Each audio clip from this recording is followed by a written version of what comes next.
All right, let's talk about something that affects every single one of us. A multi-billion-dollar mystery that starts with something as simple as an empty store shelf. We're going to dive into what causes this chaos, and even better, how technology is finally fixing it. You've been there, right? We all have. One week, there's a run on pasta or toilet paper or whatever the hot item is, and then, boom, the shelves are empty for what feels like forever. It just seems like a wild overreaction, doesn't it? Well, it turns out there's actually a name for this exact kind of craziness. It's called the bullwhip effect. And for decades, this was just seen as a normal, unavoidable cost of doing business. You know, a small change in what we buy at the store gets bigger and bigger and bigger as that signal travels up the supply chain. By the time it reaches the people who actually make the stuff, it's turned into this giant, chaotic wave. And that's exactly where the name comes from. It's a perfect analogy. Think about it. A tiny, almost unnoticeable flick of the wrist, that's us, the shoppers, making a small change, results in this huge, violent crack at the very end of the whip. And that crack? That's the manufacturer getting hit with signals that have become completely distorted and blown way out of proportion. So how does this actually happen? How does that little flick turn into a massive crack? Let's break it down. We're going to follow a single product during a totally normal, everyday event, a summer heat wave. Okay, so what's so fascinating here is the human psychology at every step. Just look at the numbers. The heat wave hits, and we, the consumers, triple our demand from, say, 10 units to 30. The local retailer sees this, gets a little nervous, and orders 40 just to be safe. The wholesaler sees that bigger order, thinks, whoa, a new trend is starting, and doubles it to 80. By the time this signal reaches the manufacturer, that little blip has turned into what looks like an 800% explosion in demand. So of course, they hit the panic button and ramp up production like crazy. And here's the painful punchline to the whole story. By the time all that extra product actually makes its way back down the chain of the store shelves, the heat wave is long gone. Demand is right back where it started. So now the retailer, the wholesaler, and the manufacturer are all stuck with this mountain of inventory they can't sell. And that means waste, and it means deep, deep discounts.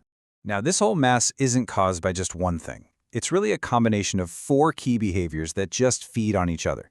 You've got everyone forecasting demand based only on the order they just got, not what the actual customer's doing. Then you have companies waiting to place big, infrequent orders just to save a few bucks on shipping.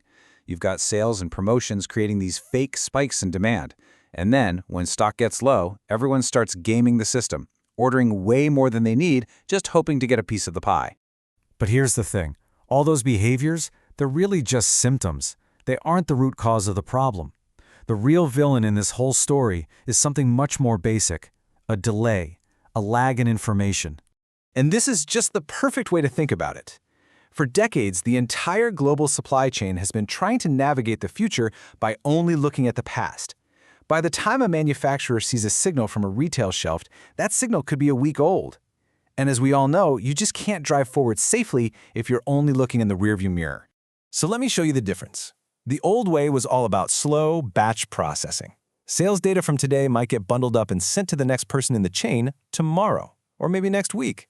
That creates that dangerous information lag. But the new way? It's a continuous stream of real-time data. The manufacturer sees what's being sold the very second the barcode is scanned. No delay. So, if information lag is the problem, then real-time data is the solution. And for the first time, we actually have the technology to finally tame the bullwhip. And honestly, it is a total game changer. You can think of these new data systems as high-tech shock absorbers. They take all those little bumps and jolts from consumer demand, and they smooth them out before they can get amplified into those destructive waves we talked about. The result is a much more stable, much more efficient system for everybody. So here's how it works, and it's actually pretty simple. First, every single time a barcode gets scanned at a checkout, that is captured as an event the instant it happens. Second, and this is the really important part, powerful systems analyze the flow and speed of those sales in real time. It's not about just counting single sales, it's about detecting the velocity of a trend. And finally, people can actually act on this information using live dashboards that show what happened 5 seconds ago, not what happened last week. And look, this isn't just some theory or cool idea. This technology is creating a brand new reality of smarter, much more resilient supply chains, and it's happening right now.